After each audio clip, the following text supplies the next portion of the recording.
Teacher बनने का सपना तो बहुत अच्छा है, लेकिन फिर आता है ये डॉक्यूमेंट्स का पहाड़, है ना। अगर आप भी डीएसएसबी एप्लीकेशन के इस कागजी काम को देखकर थोड़ा घबरा रहे हैं तो टेंशन मत लीजिए, आप बिल्कुल सही जगह पर हैं। चलिए साथ मिलकर इस पूरी उलझन को सुलझाते हैं।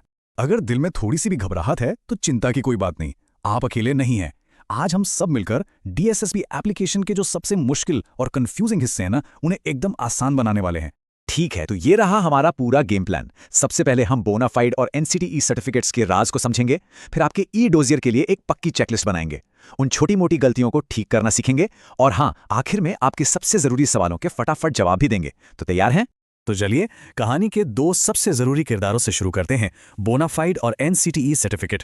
यकीन मानिए, एक बार इन्हें समझ लिया ना तो आधी जंग तो आप वहीं जीत जाएंगे। तो ये बोनाफाइड सर्टिफिकेट आखिर हैं क्या? देखिए, इसे एक तरह का वीआईपी पास समझिए। ये आपको सीधे फाइनल वेरिफिकेशन वाली पार्टी में एंट्री तो नहीं दिलाएगा, लेकिन हाँ, ये एनसीटीई सर्टिफिकेट वाले एक्सक्लूसिव क्लब में घुसने के लिए बहुत जरूरी है।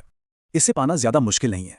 बस अपने कॉलेज जाइए, उनसे सर्टिफिकेट की रिक्वेस्ट कीजिए, और अगर वे थोड़ा आनाकानी करें तो उन्हें ऑनलाइन मिला हुआ एक फॉर्मेट दिखा दीजिए। लेकिन सबसे जरूरी चीज है प्रिंसिपल के साइन और कॉलेज की मोहर। इसके बिना यह सिर्फ एक कागज का टुकड़ा है और कुछ नहीं। और अब आती है असली मुश्किल। आप पूरी तैयारी के साथ कॉलेज पहुंचते हैं और पता चलता है कि दरवाजा बंद है, या तो कॉलेज ही बंद हो गया या फिर वो लोग मदद करने से मना कर रहे हैं। ये सिचुएशन वाकई में परेशान करने वाली है, पर घबराइए नहीं, हमारे पास प्लान बी, सी और डी सब तैयार हैं। यहां आपके लिए कुछ रास्ते हैं। एक फॉर्मल लेकिन मजबूत ईमेल से शुरू कीजिए।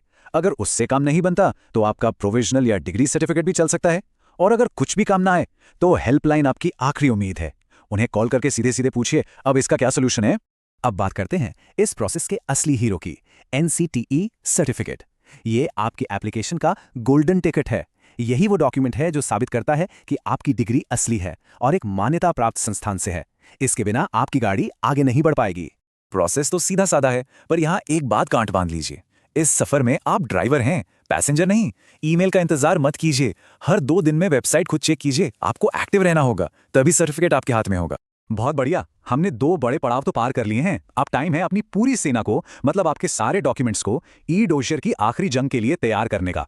इस स्क्रीन को अपनी फाइनल चेकलिस्ट समझ लीजिए, लेकिन यहाँ एक प्रो टिप है। इन सभी को आज ही हाई क्वालिटी में स्कैन करके एक फोल्डर में सेव कर लीजिए। यकीन मानिए, जब लास्ट मोमेंट आएगा ना तो आप खुद को थैंक यू बोलेंगे। तैयारी ही जीत की पहली सीढ़ी है। ओह नो, फॉर्म में कोई गलती हो गई। ये एक छोटे मोटे हार्ट अटैक जैसा लगता है ना? लेकिन गहरी सांस लीजिए। लगभग हर आम गलती का कोई ना कोई सोल्यूशन होता है और हम आपको वही बताएंगे। अच्छा, तो ये स्लाइड तो समझ लीजिए एक जादू की छड़ी है। पेरेंट्स के नाम में कोई टाइपो हो गया, अरे बोर्ड उसे ठीक कर देगा। सीटेट के नंबर गलत भर दिए, कोई टेंशन नहीं। देखिए, ई डोजियर ही वो स्टेज है जहां आपके असली डॉक्यूमेंट्स को देखा जाएगा। ये बात गांठ बांध लीजिए कि फाइनल वेरिफिकेशन आपके फॉर्म के हिसाब से नहीं, बल्कि आपके ओरिजिनल सर्टिफिकेट्स के आधार पर ही होता है। चलिए, अब आ गया है रैपिड फायर राउंड का टाइम। हम आपके वो सवाल उठाएंगे जो सबसे ज्यादा पूछे जाते हैं और आपको देंगे सीधे, सटीक और बिना किसी लाग लपेट के जवाब। तैयार हैं? जरा सोचिए, एग्जाम खत्म हुआ, आप चैन की सांस ले रहे हैं और तभी आपको याद आता है एडमिट कार्ड पर इन्विजिलेटर के साइन ही नहीं है। घबराहट शुरू। अब क्या करें? यहां पढ़ना एक बहुत ही जरूरी बात समझनी है। आपको यह बिल्कुल नहीं कहना है कि मैं तो साइन कराना भूल गया, बिल्कुल नहीं। इसके बजाय एक एफआईआर दर्ज कराइए कि आपका एडमिट कार्ड खो गया है। समझ रहे हैं? ये एक स्मार्ट तरीका है। फिर वेरिफिकेशन के टाइम पर वो एफआईआर की कॉपी और एक एफिडेविट ही आपका सबसे बड़ा सबूत बन जाएगा। आपकी दराज में एक पुराना एनसीटीई सर्टिफिकेट रखा है, क्या वो अब भी वैलिड है या आपको फिर से वो पूरा प्रोसेस करना होगा? चलिए इसका पता लगाते हैं। हाँ बिल्कुल, इसे ऐसे सोचिए, क्या आपका ग्रेजुएशन सर्टिफिकेट कभी एक्सपायर होता है? नहीं है ना?